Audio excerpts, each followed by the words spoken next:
मंत्र वंदे मातरम की थीम के साथ कर्तव्य पथ पर आगे बढ़ती हिमाचल प्रदेश। रुकिए, एक पल के लिए रुकिए। ये सिर्फ एक कुर्सी की बात नहीं है, ये देश के नेता प्रतिपक्ष की इज्जत की बात है, ये लोकतंत्र की मर्यादा की बात है। जी हाँ दोस्तों, गणतंत्र दिवस की परेड, वंदे मातरम की गूंज, कर्तव्य पथ पर देश की ताकत का प्रदर्शन, और इसी बीच एक वीडियो वायरल हो जाता है। वीडियो में राहुल गांधी दिखाई देते हैं, सफ़ेद कुर्ता पहने हुए, चेहरे पर हल्की सी मुस्कान, बगल में कांग्रेस अध्यक्ष मल्लिकार्जुन खड़गे। लेकिन सोशल मीडिया पर लोग राहुल गांधी की मुस्कान नहीं देख रहे हैं, लोग देख रहे हैं राहुल गांधी बैठे कहाँ हैं। यही सवाल अब पूरे देश में गूंज रहा है, क्योंकि राहुल गांधी सिर्फ कांग्रेस सांसद नहीं हैं, वो लोकसभा के नेता प्रतिपक्ष हैं, यानी लीडर ऑफ अपोजिशन।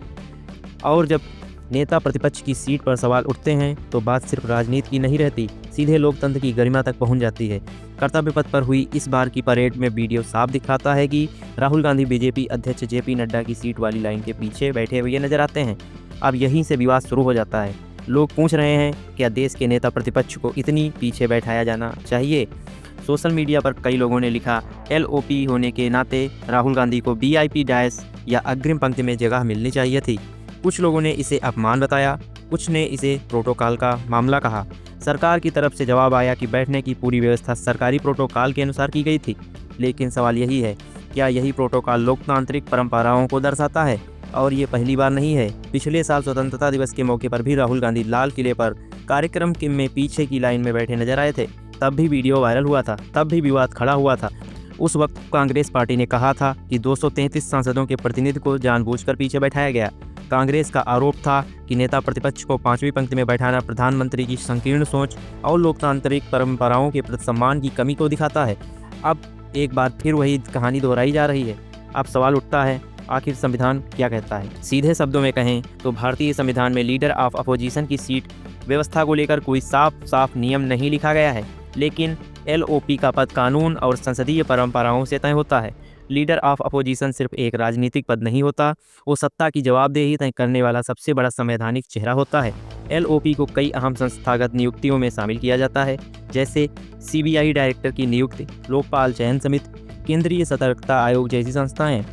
यानी एलओपी का रोल सिर्फ संसद तक सीमित नहीं होता, पूरे सिस्टम पर निगरानी रखने वाला पद होता है। इसीलिए जब ऐसे व्यक्ति की बैठने की जगह पीछे कर दी जाती है तो संदेश सिर्फ एक नेता को नहीं जाता, संदेश पूरे विपक्ष को जाता है। और सवाल उठता है, क्या सत्ता पक्ष विपक्ष को बराबरी का सम्मान दे रहा है? कुछ लोग कह रहे हैं कि ये सब जानबूझकर किया जा रहा है, कुछ लोग कह रहे हैं कि ये सिर्फ प्रशासनिक व्यवस्था है। लेकिन लोकतंत्र में प्रतीकों की भी अहमियत होती है। कुर्सी सिर्फ कुर्सी नहीं होती, कुर्सी ताकत, सम्मान और प्रतिनिधित्व का प्रतीक होती है।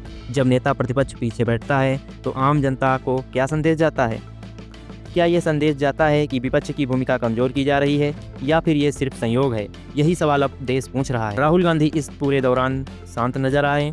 वीडियो में वो मुस्कुराते हुए परेड देखते दिखाई दिए। उन्होंने कोई सार्वजनिक प्रतिक्रिया नहीं दी, लेकिन सोशल मीडिया पर बहस तेज है। कुछ लोग राहुल गांधी के समर्थन में खड़े हैं, कुछ लोग सरकार का बचाव कर रहे हैं। लेकिन असली मुद्दा राहुल गांधी नहीं है, असली मुद्दा है नेता प्रतिपक्ष का सम्मान। क्योंकि लोकतंत्र सिर्फ चुनाव जीतने से नहीं चलता, लोकतंत्र चलता है मजबूत विपक्ष से। अगर विपक्ष कमज़ोर होगा तो सत्ता से सवाल कौन पूछेगा? अगर नेता प्रतिपक्ष को बार बार प्रतीकात्मक रूप से पीछे किया जाएगा तो ये एक खतरनाक परंपरा बन सकती है। आज राहुल गांधी हैं, कल कोई और होगा। इसीलिए लड़ाई किसी एक नेता की नहीं है, ये लड़ाई लोकतांत्रिक संतुलन की है। अब आप सोचिए, अगर प्रधानमंत्री देश का चेहरा है तो नेता प्रतिपक्ष देश की आत्मा होते हैं। एक सत्ता चलाता है, दूसरा सत्ता पर नज़र रखता है। दोनों की भूमिका बराबर जरूरी है। इसीलिए सवाल सिर्फ ये नहीं कि राहुल गांधी कहाँ बैठे थे, सवाल ये है कि भारत के लोकतंत्र में विपक्ष को कितनी जगह दी जा रही है। क्या हम उस परंपरा की ओर बढ़ रहे हैं जहां असहमति को धीरे धीरे हाशिए पर डाल दिए जाएं, या फिर ये सच में सिर्फ प्रोटोकॉल का मामला था? अब फैसला आपको करना है। आप क्या सोचते हैं? क्या नेता प्रतिपक्ष को आगे की पंक्ति में जगह मिलनी चाहिए थी, या सरकार सही है कि सब कुछ नियमों के अनुसार हुआ? कमेंट में अपनी राय जरूर लिखिए। अगर वीडियो पसंद आया तो लाइक करें, शेयर करें, और ऐसे ही फैक्ट आधारित वीडियो के लिए चैनल को सब्सक्राइब जरूर करें। मैं आशीष ठाकुर, जुड़े रहिए हमारे साथ और देखते रहिए समाचार धमाका।